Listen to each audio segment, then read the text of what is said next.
So yeah, so you wanted to talk about habits today, right? We're all over the place. Well, I don't know how long you want to talk about this, but I also wanted to address stress management, right? Because when I was Sure. speaking about Okay. this fast, there's this part about feelings and emotions, and you said you've kind of done some kind of homework on that end, and even you tried to apply some of this in your game or in your life. So I'd be curious actually to start there. Maybe take a couple of minutes to actually discuss this stress management thing and like what you did or learned. I mean, it's a lot, to be honest. I mean, and I'm not that good at it, so it's always, which I'm so happy to talk about it, but it's still, there's a lot. First of all, I would say up until I started streaming, I was younger, and I was just playing poker, and I was just myself. Mm-hmm. So I didn't really have much in the way of stress management techniques. I was like a bulldog, and I would just like go until I was exhausted, and then I would just like not go, take a break or whatever, and then go again. And like for me, sleep was enough. Like I just needed one night of sleep. Like the next day I always felt like normal. So I didn't need like a week of when people would always tell me like they need like a week vacation, I'd be like, what the hell are you doing after like the last 4 days of that? Like you really need 7 days in a row of doing nothing? Like, are you crazy? It just seems insane to me. So like this is the caveat to this is that like I went through most of my life without really stress management techniques or strategies. Then I streamed, and I'm not a natural streamer. I'm a poker player. Even if I was an extrovert naturally, because I do talk, like I know I speak quickly, but I speak to people like humans more confidently than people who are really true, like hardcore introverts. But even if I wasn't like more extroverted personality, I still spent, half a decade locked in my room grinding poker 24/7 in Sims. So I became more introverted, even if I was a natural more extrovert. So streaming was just like a lot. And it was exhausting, like streaming as much as I was streaming. I was also trying to build everything. So it was really trying. I had my daughter. She was my first daughter, obviously, like my first child, like one. So that was stressful in terms of time management and things. And so it was just not a lot of sleep, etc. So for the first time, I started finding that like I had this really finite amount of energy, and it was a big idea to start thinking about like different ways to protect that energy. And I had heard people say that before, but I always thought it was bullshit. But I think that's because I wasn't working hard enough, which sounds crazy because I was working pretty hard. But like when you're only doing like one thing, and you don't have like all these other things pulling at you, it's a little easier. Because it's like, okay, I do this one thing till I can't do it anymore. Stop, rest, go do this one thing till I can't do it anymore. Stop, rest. And then kind of like when you have all these multiple, like all these things pulling at you all the time, even doing this one thing right now, you have 5 people telling you it's the wrong thing because they need you to do this other thing. So like my wife might be telling me like, I need you at home more, or like my guys in the staking department might be like, this guy's hemorrhaging money. He's stuck 200K. You need to fix him. And it's like, so while I'm streaming, it feels like streaming's the wrong thing to do. The last possible option there. Yeah, exactly. But if I'm doing those other things, like if I'm dealing with that guy who's stuck 200K, it's like, look, you're falling behind in streaming. I'm still not spending time with my wife, like whatever it is. So that was way more exhausting, where it's just like, even when I'm working, I feel like I'm not working because I'm not working on something that I need to do that's important while I'm working on this other thing that's important. So yeah, for the first time, I felt like I needed to figure out how to protect my energy, which as a concept, I wasn't in tune with. Again, I'd heard the idea, but it meant nothing to me.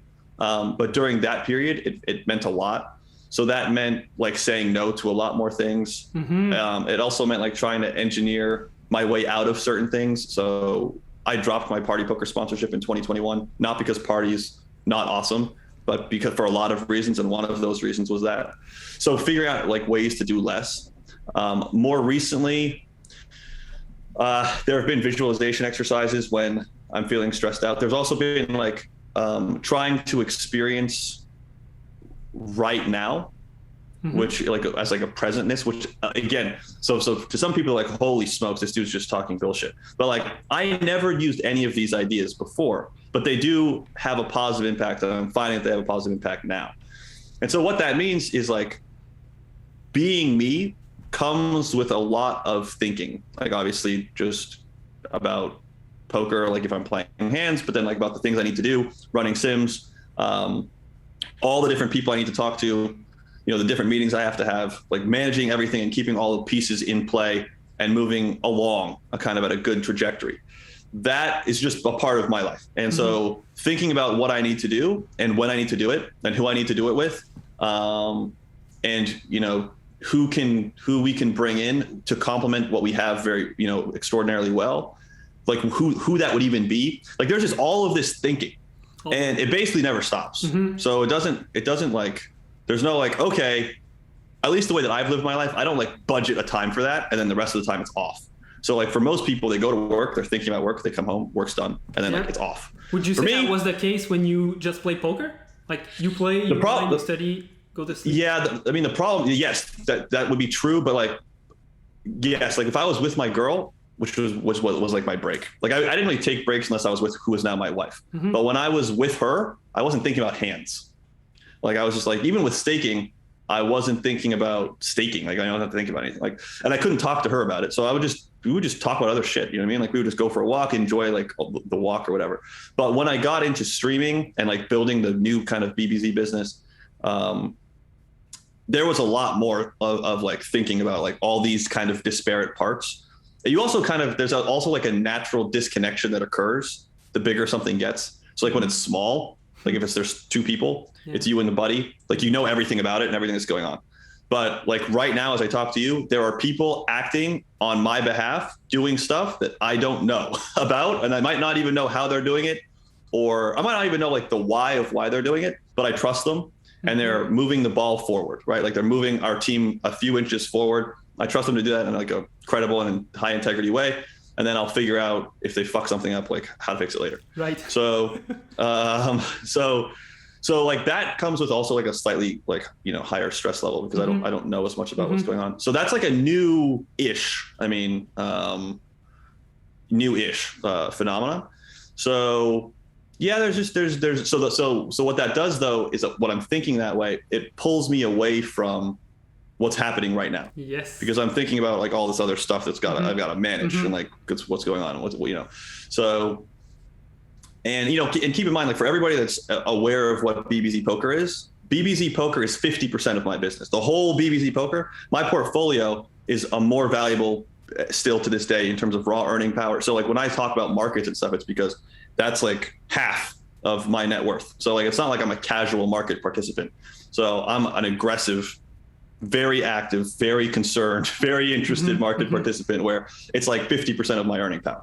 So, and most of my net worth, because BBZ is not saleable, right? So if I wanted to get out of BBZ poker, I'm not saying I do at all, but if I wanted to get out of it, I couldn't sell it to someone. Like if BBZ poker, if I said I don't want anything to do with it, people are like, if you're leaving, I don't want anything to do with it either. Like so it only exists because I'm in it. Yeah. So the other part is like my actual like net worth that's like worth something to, the guy across the streets, it's a very important thing to me. So I also think about that part of my net worth at the same time. So I just like, it's a lot for me, it can be a lot to juggle. So again, that all of those things like really mean that when I go for a walk, I don't notice the scenery because I'm thinking about like all this shit. And when I, it's just, and that's true about everything, like if I go outside, I don't even feel it. It's cold because like, I'm just thinking I'm somewhere else. So you catch yourself sometime? No, I didn't before. So as I started trying to study all of this like stress management and anxiety type stuff for my wife, I noticed that I was like, wow, all of this really applies to me. I don't do any of this shit. Like I'm just off in la la land all the time. And I started to change that. Yeah, so it almost feels like the way you're describing me this, you were just part of the matrix for a moment.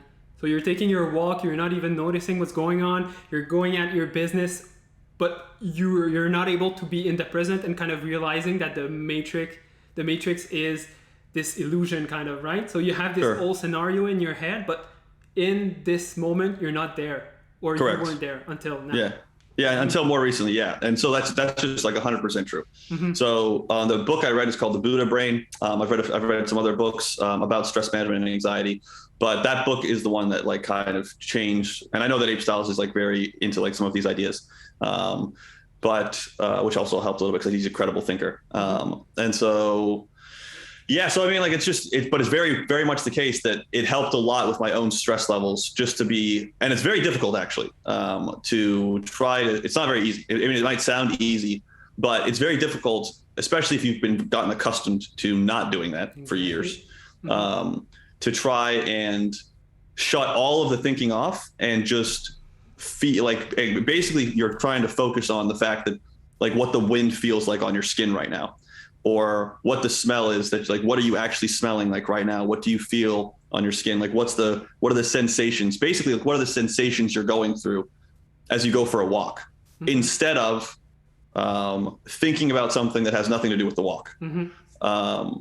like that as a stress management technique has been very beneficial. That's been like the most, as far as things that I've changed, like actively, as far as a practice that I do that now. Some people would call that meditation, has a lot in common with meditation. It's not really meditation. I'm not sitting down isolated for like 20 to 30 minutes and meditating, but it's very similar. Like there's a lot that's in common with that, where you're focusing on like if you're focusing on your breath in a meditation, then you're essentially focusing on what you're experiencing right now. Yeah. So there's a lot of, I do that a lot when I'm driving. So like when I'm driving now, I try to focus on the sensations of the road, where before I would drive and it was kind of dangerous maybe, but like I would drive and just not even be there. Like, I mean, I made sure I don't hit anything, but like the whole time I'm driving, I'm thinking about, okay, when I get home, these are the meetings I have to have. This is what am I going to say to Mac? What am I going to say to Zach?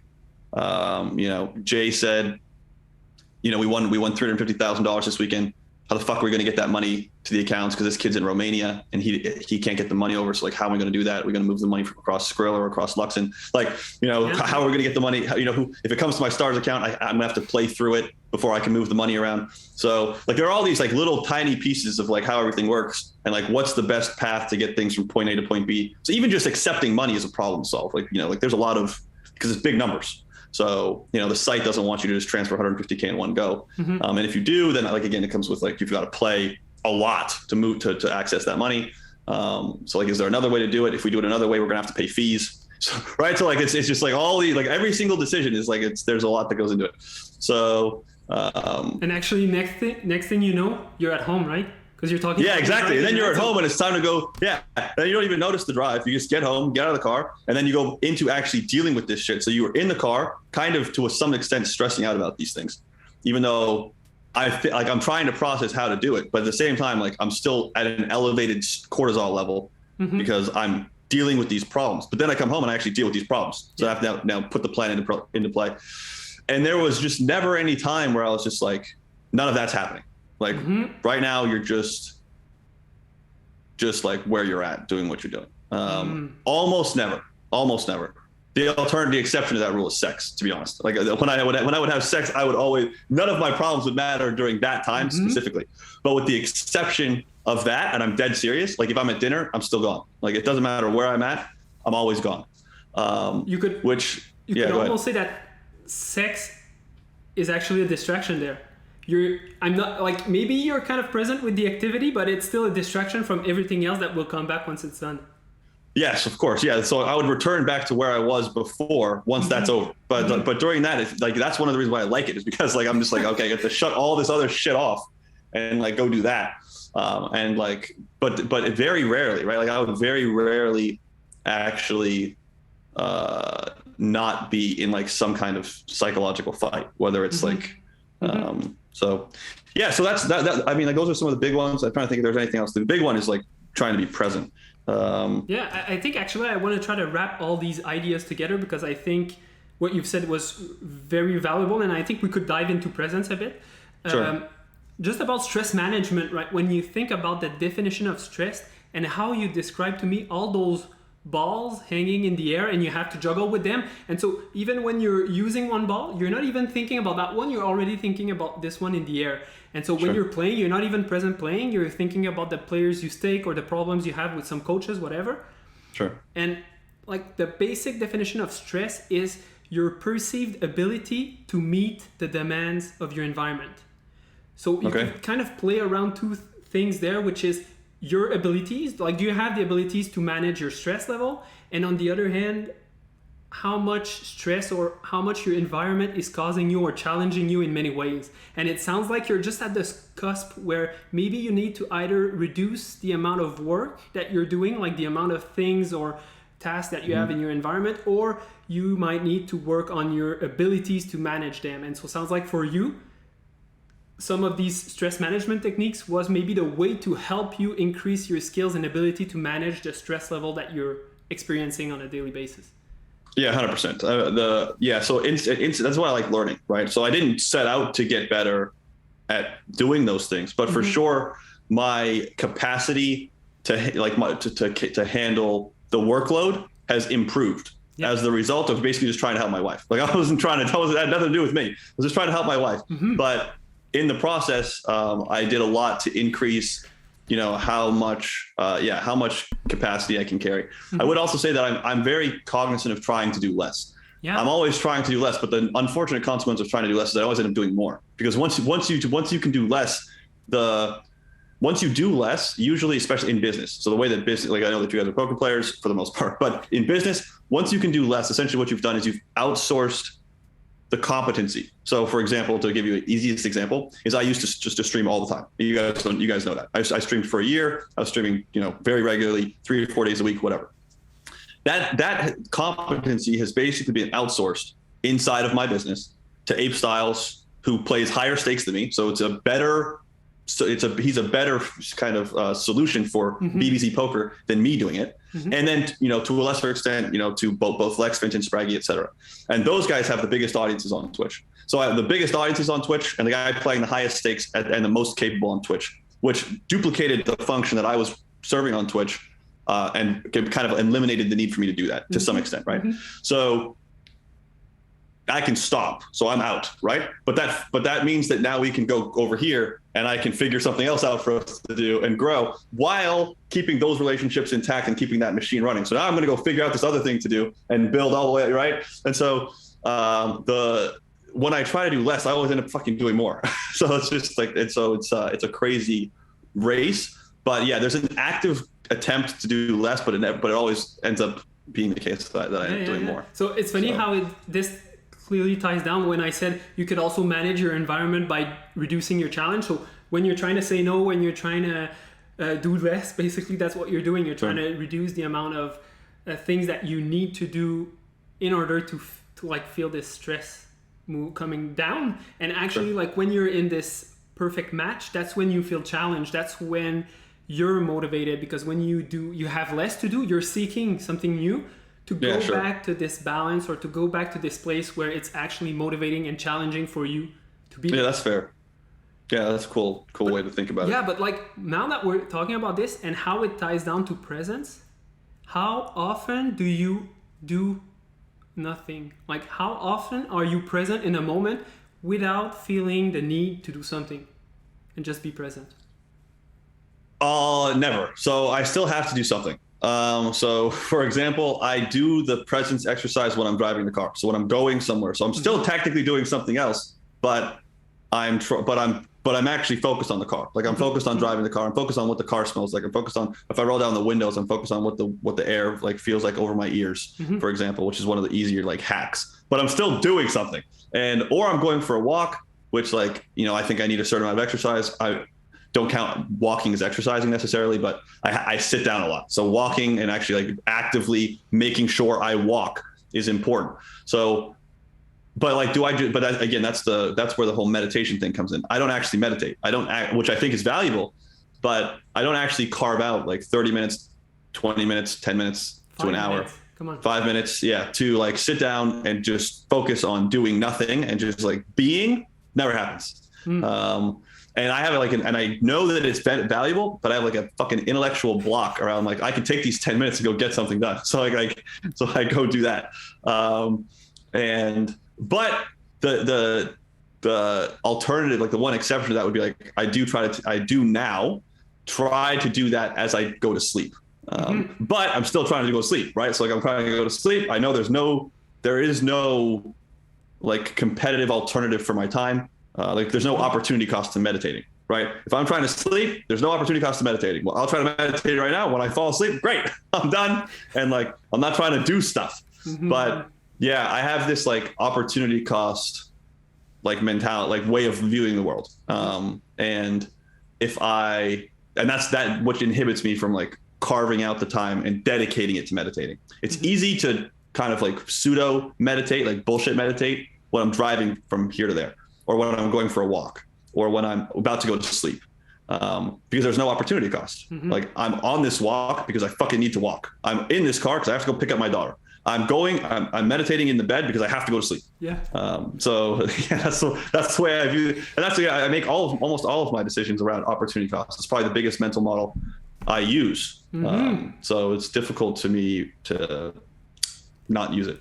But the real challenge, honestly, like I know you like to challenge yourself, the real challenge would be to meditate knowing there's an opportunity cost to doing it. That's when that would be the challenge. But it would be difficult for me to maintain it as a habit too, because I would always, because all of the things I do, like if you look at my entire schedule, life, however you want to think about it, everything competes with something. Yeah. So, doing something like anything, having this conversation with you is competing for this hour with like having this conversation with somebody else, and like, doing a coaching session with someone else, or running Sims, or like using a trainer, or like whatever the case may be, or like fucking having someone having a conversation with someone to build a tool for my site. Right. So like all of these things compete, and like so inevitably almost like it would be a low probability that like after 6 months I would look at like this 20 minutes that I have to meditate, and I'd be like, fucking scratch that shit out and put this meeting in here. Like, it'd be so hard. It'd be so hard to like, and if I need it, then it should be easy. But it's like, I don't know if I need it because I'm doing something. I'm doing about it. So, but I have my hacks. Like I have my 3 hacks, right? Driving the car, going for a walk, going to sleep, for like the time that I would say that those things are very similar to meditation in a way that's got a low opportunity cost tied to it. Like, to be fair, I don't know what the definition of what meditation is. And when I walk, I try to do the same things you're talking about. So feeling the air, looking at the sun, feeling the heat. And for me, I would consider this meditation if I'm in the present moment. So that's my definition of it. Like, you can tell me I'm wrong or not. No, I don't. I mean, I don't know. Not you, but like anyone who's telling me that's not what I learned about meditation. I'm not sure there's a box where meditation fits in. So I would the difference I would say is the amount of depth that you can hit is different if you're actually meditating. So my understanding is if you actually like, and this is like, I'm not a fucking, you guys can tell I don't know anything about this shit, so maybe I'm wrong, but my understanding of meditation is like, it can be helpful to do it with your back against the wall because you feel safer. So you sit in an isolated setting with your back against the wall, and you kind of close the door, and you can't really be disturbed. And the reason that's valuable isn't because of like something about that setting that's unique. It's that you're not going to get pulled out of your meditation. So you can focus and you can go deep, right? So the depth, even 5 minutes, 20 minutes, it doesn't matter. And I have studied like a little bit of like what meditation is and how it works to help my wife. So I understand a little bit about some of the mechanics that go into it, a little bit. And so the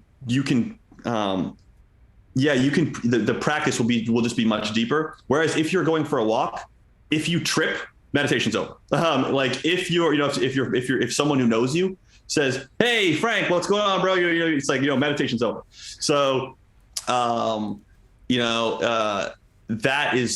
like one of the differences, right? Like if you're in a room and the door is closed and your back's against the wall, and like, your family knows this is 20 minutes that you're not allowed to be disturbed, then you can just focus and relax, and you can get that depth of the experience.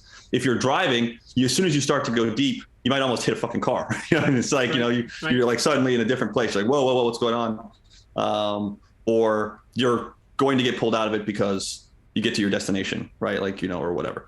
So that would be the difference, in my opinion. But it has nothing to do with the practice itself as much as it has to do with like, you're going to go be at a much more superficial level with the way that I do it than you would be if you kind of dedicated that like specific block to it.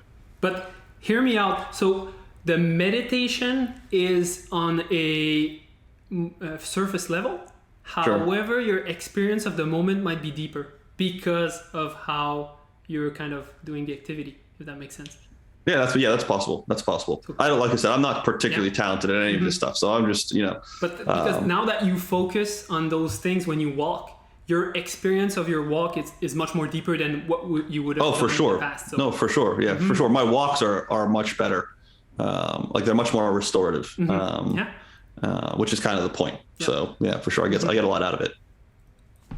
And kind of a place I'd like to go next, just based on this, because you talked about presence. If I tell you this concept of past, present, future, and I talk to you about like your experience of like right now, or when you go for a walk and you're telling me you're thinking about the future, like what kind of emotions are associated with your past, your present, and your future when you're in the moment? So let's say right now you're thinking about something from your past. What typically do you think about when you think about something that happened in your past? It doesn't have to be 5 years. Could be like what happened this morning or when you played poker, whatever. So like what kind of emotions do you attach when you think about your past? I don't think I get too emotional. I think when I'm thinking about the past, it's usually the past I'm usually very comfortable with. The only alternative to that is usually some kind of frustration or anger, like / disappointment. So it's one of those, but it's very, very rare that I end up in like a frustrated, angry state as a result of going through my past. It would have to be something family related. And when that happens, those emotions can arise. But with the exception of that, like I don't, it's not like a regret thing. Like I don't look backwards and say like, fuck man, I wish I would have done this and like feel some kind of way about it. I trust that like the human that I trust that human more now, but the person that made the decision did the best he could. And like, there's an empathy for the person who made the decision. Even if it was like a really horrible mistake that I really wish I didn't do, I still did the best I could at the time. It just didn't work out the way that I wanted to. And there are times when I'm ashamed of who I was, but like, like just like all humans, like, I might do something, I might yell at my daughter, for example. And I don't really yell at my kid, but I'm just giving it as an example. Yeah. So, and maybe I wish I didn't do that. But given the stress management techniques that I had at the time, I crossed a point where like I couldn't restrain myself in some capacity. And like I said, I empathize with the person that was in the past. Like I don't like beat myself up over those types of things. I'm very good at that. I just don't. If anything, I'm more cruel to other people in my past. Like when I reflect backwards, I'm pretty soft on myself. But if I think about like some decisions other people made around me, then maybe I'm less forgiving, which is interesting. What do you think's missing that makes you forgive yourself others? Yeah, I don't know. To be honest, I mean, I think a part of it is the people around me. I hold them to a standard that's like somewhat comparable to me, and it's more like when they make decisions that I don't think reflect the best that they could have done. Then I have right. So like if they're doing the best they can and then they fuck up, it's kind of like whatever. But like when people are like self-destructive, I mean, like, I can still empathize. Like, I should still empathize. I just struggle to. So, yeah. So sometimes you kind of forget to empathize or like. Yeah. I mean, like, I also think that I deserve the forgiveness because I have to live with me for the rest of my life. But they don't because I don't have to live with them for the rest of my life. So, yeah, like mostly that, which again is like, it is what it is. I'm very empathetic with my wife, for example, very empathetic with my daughter. I don't hold anything against either one of them for things that they did in the past. But yeah, there are decisions that my parents have made that where I find it much more difficult. Yeah, I'm not a big weakness guy either. Like I know that I'm doing, I don't know. It's really complicated. Emotions are complicated. Like emotions are complicated. Understanding why I experience those emotions when I look backwards is also complicated. I don't have very good answers, is the short version. The short version is like, why? And it's like, well, I don't fucking know. because I'm a stupid human who's like complicated with like lots of different kind of paths that go in different directions. I don't understand.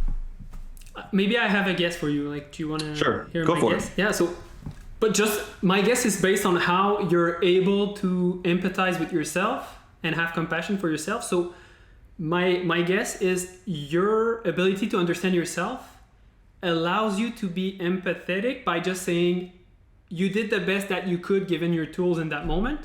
Now let's move on, let's get better, whatever. Sure. But so when that comes to transferring or transposing it to someone else, the empathy might be less present because you understand less their situation in that moment when you're making a decision, and maybe you have different expectations for them that they even have for themselves. Actually, that's probably like that. I mean, I thought it was complicated, but I think you nailed it. So I'm pretty impressed with that. So that's a pretty good analysis. Yeah, nice. I would agree with that. Pretty wholeheartedly. Yeah, I understand less what the inputs were for the decision. Yes. And so I struggle. I'm not saying I can't, or somebody can. I struggle to empathize because I don't know why the decision was made as well. Mm-hmm. And with the little bit that I know about both the decision that was made and the outcome, it seems like alternatives are very, like alternative answers were very like reasonable to have reached. Mm-hmm. And yet we ended up in this shitty situation as the result of the decision making that took place. And again, I don't know like what path they took to get there. Mm-hmm. And maybe the behavior was even repeated, which is the other one that pisses me off. Is like, it's easier for me to be empathetic in like a one-off, like someone does something, they fuck it up. And then like, not that like, because you make a mistake, you never make the same mistake twice, but you do the best, you try not to. Right. And like, if I see someone do something like, multiple times, it's like, what's wrong with you? Like, you know what I mean? Like, and again, like that's the question, right? Which is like, I wouldn't ask that to myself because I know like nothing's wrong with me, but something's wrong with you. It's just like, which is a ridiculous statement to make. But yes, it's the lack of understanding for sure. Mm-hmm. And I would agree with what you said. Just to put that further, like you're still able to empathize with your wife or your daughter because most likely these are people close to you, so you understand their environment, the context for their decisions, mistakes, etc. So you're able to make that kind of cut. So that's fair. I mean, it's really cool actually. So thank you, because like it gives me a lot of insight into how that works, and I didn't really have any insight at all. Nice. So yeah, thanks very much. So we talked about the past, and even before we talk about the future, if you had to put a ratio on the amount of time you live in the past, present, and future, like what would be that ratio for you? 90% future, 10% present. Like you'd be like some rounding error for past. Yeah. Okay. Interesting. Yeah.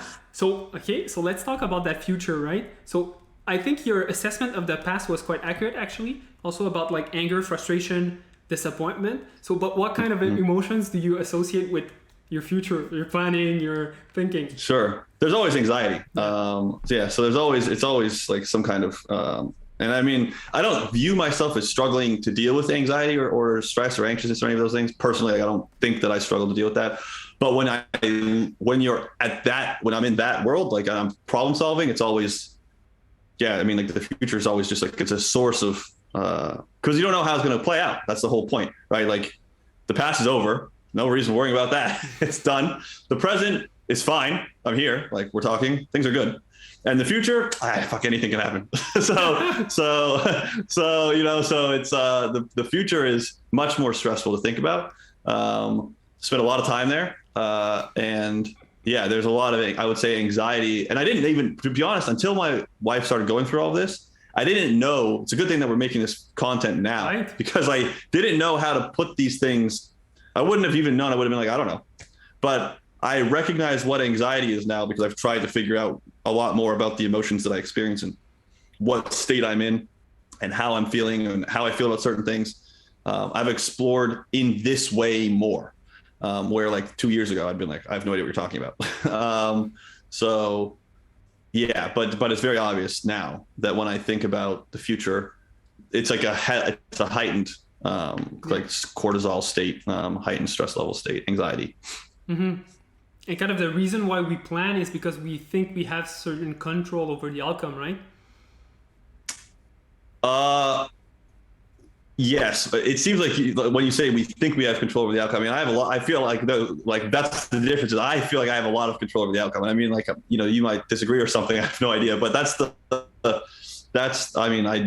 to me, it feels like I know I have control over the outcome, right? Like when the events are in the future, I know that I have control over how things play out.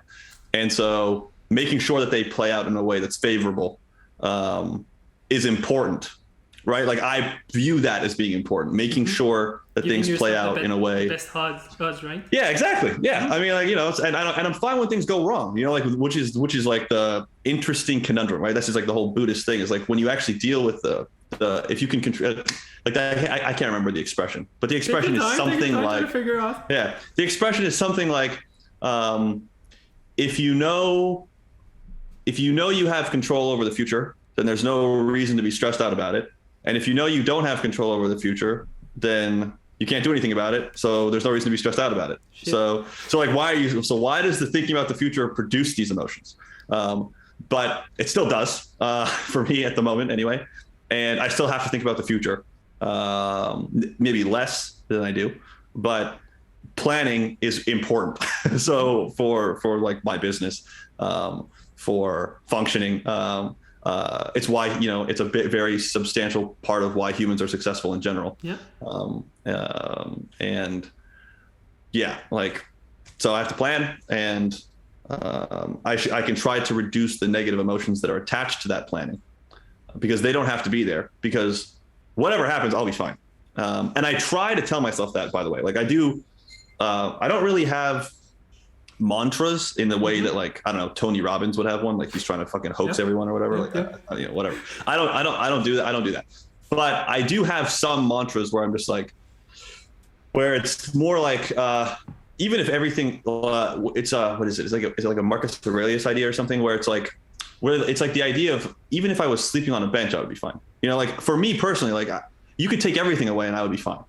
So I try to remind myself of that. Like if I lost everything, like what would happen? Like fucking nothing, man. You would be fine.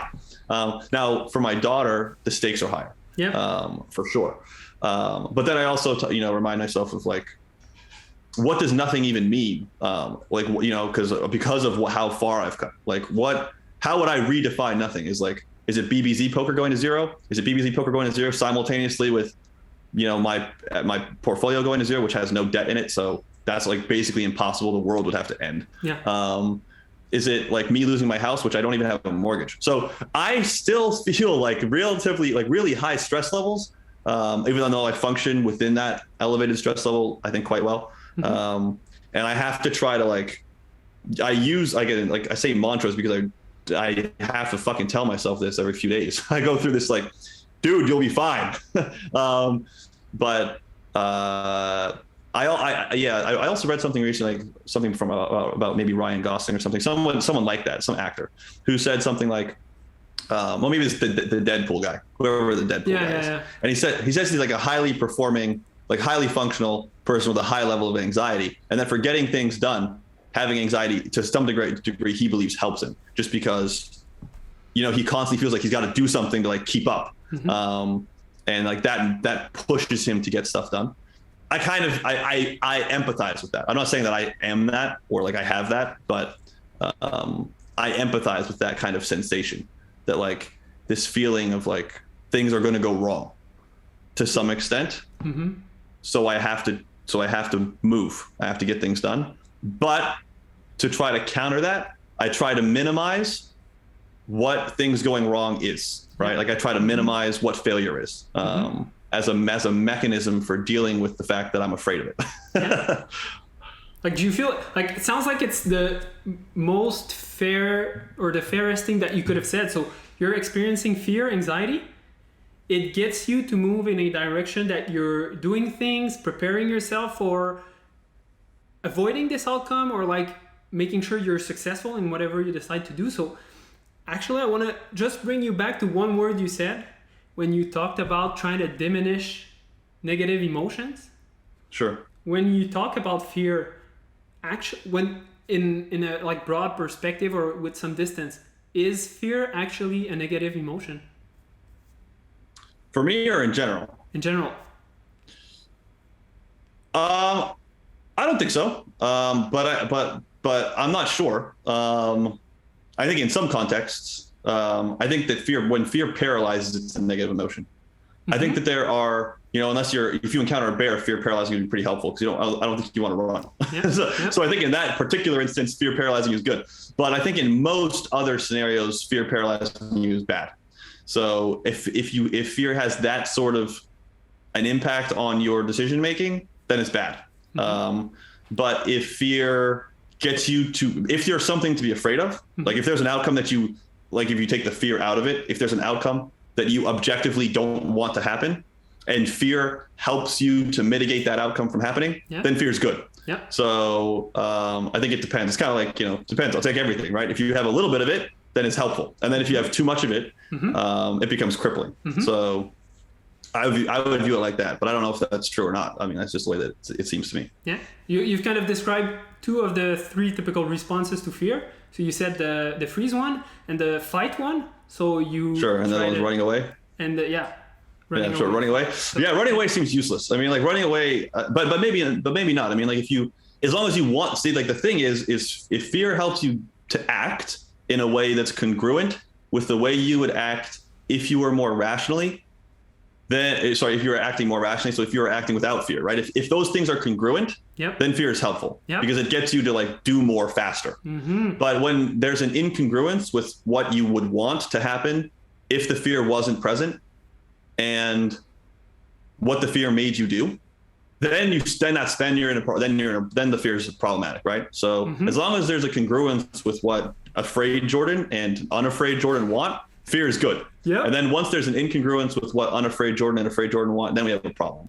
So, for example, if being afraid maybe like just shut everything down and quit, all the businesses and convert my equity portfolio to cash and stuff all the money under my mattress, that would not be what I would want if I wasn't afraid. So if I did that, then that would suck. But if, like I said, if fear, to the extent that I experience, if you want to call it that, makes me act a little bit faster, and I just get the things that I need to get done a little bit, more smoothly, then it's probably more helpful. And it's funny because you mentioned how fleeing, like leaving, might not be an option. But when I'm thinking about a bear, freezing doesn't sound good. Fighting, I don't like my chances. Probably fleeing is the. But you can't run from bears, right? Bears are faster than you, so you're supposed to freeze. Aren't you supposed to like zigzag or something? I think you're supposed to. I don't know, man. I mean, like maybe you're a bear expert. I have no idea. My understanding is with a bear, you should just like not run.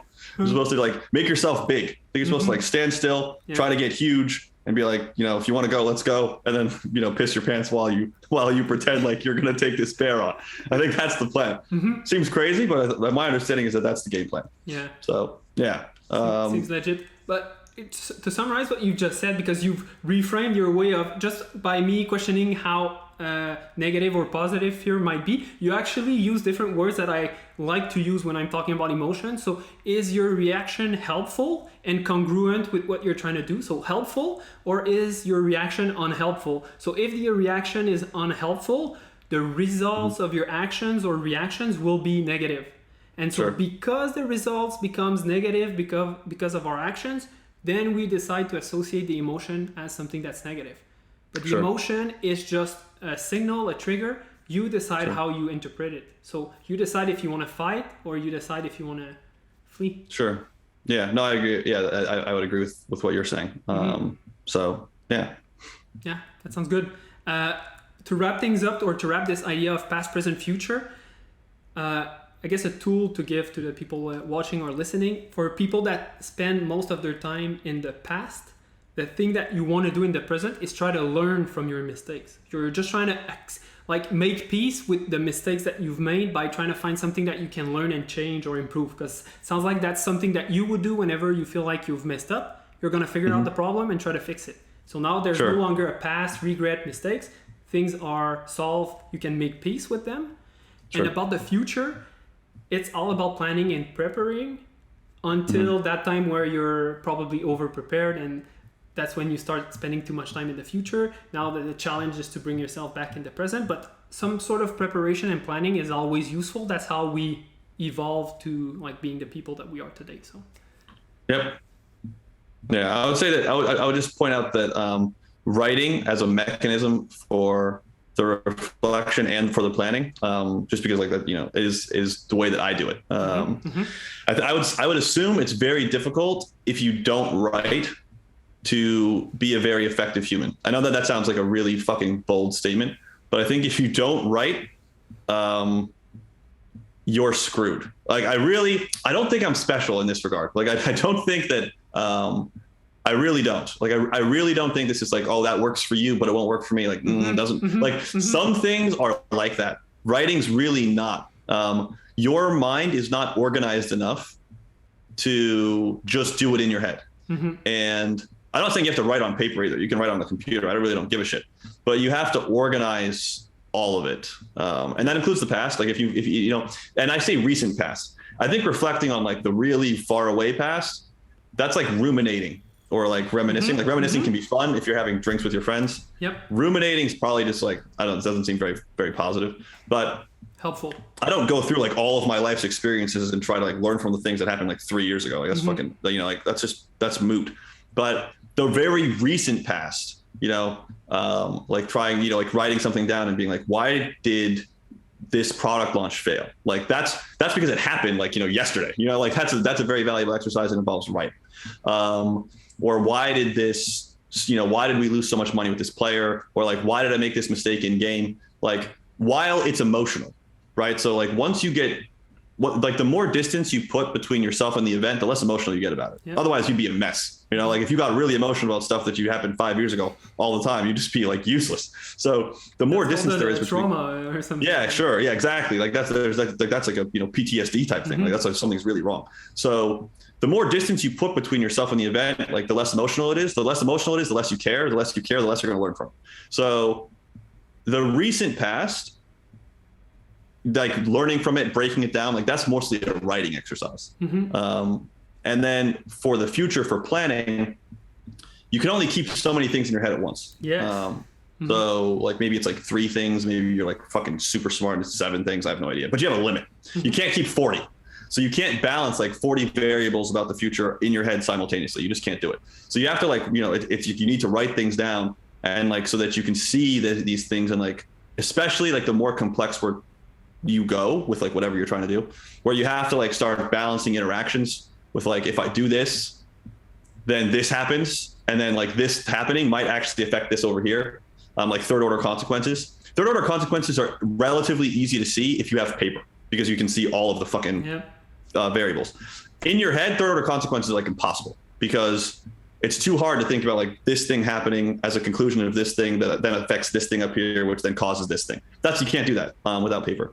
So yeah, I would say that like as a mechanism for dealing with a lot of what we talked about today, if you don't write, you need to write.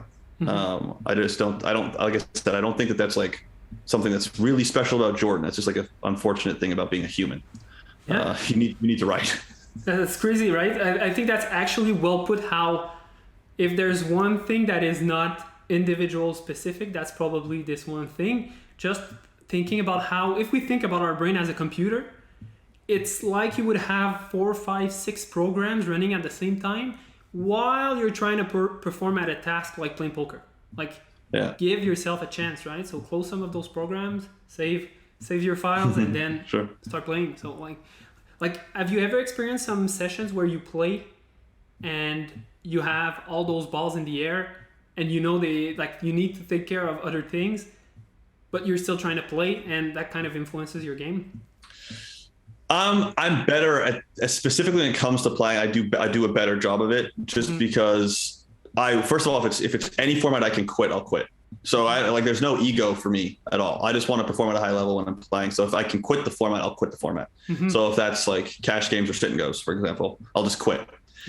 Tournaments are harder, obviously. So has it ever happened with tournaments? Yes, for sure. Like there are things that like pull me away. Less so in like the ruminating sense, more just like something happens that I actually have to do. Right. So like I have to do something like while I'm playing, or like while I'm streaming, something breaks and like it needs a time sensitive solution.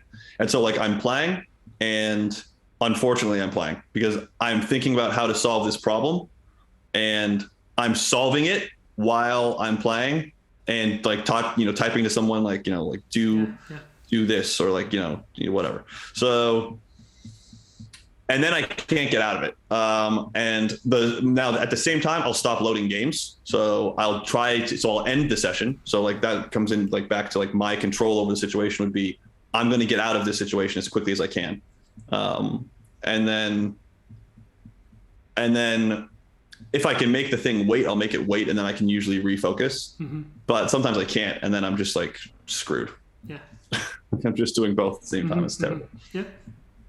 I think that's a good explanation, and because oftentimes I talk to a player and they tell me I shouldn't have started this date. Like I shouldn't even started registering tournament. There were too many variables outside of poker that were needing my attention. So like that's your red flag to like kind of make sure you get your shit done, and then you can start playing. So yeah, there's just I mean like poker's a very, so first of all, like there's the solver game, which is like how we play from a technical perspective, but there's like a lot of human management, like individual, like personal management. And most people, especially when you don't have success, like you hear people like me say like you have to work all the time. You just have to go. And like there's an anxiety around not working or like not putting in the volume and like not putting in the reps. And so they force themselves to do it when they maybe shouldn't.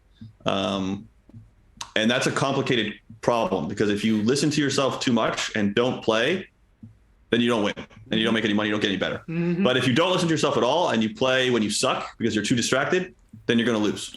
So there is a human balance. Like we're not playing the game against computers, which is not like, some people think that that's insulting. Like, you know, that we can't beat, you know, the best computers, the best chess players. Magnus Carlsen can't beat the best chess players either. Like it's just we have more to manage. There's a human side of it.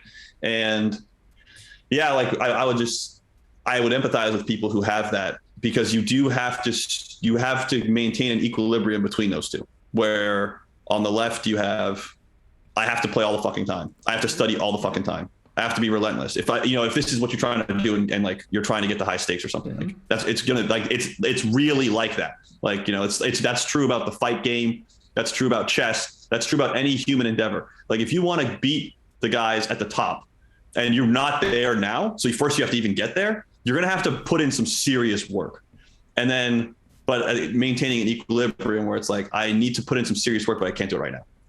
And so, right, like that's on the other side. And so like you do have to manage that equilibrium, and that's not easy to do. And hopefully this is helping you with some of that. Like, yeah. Yeah.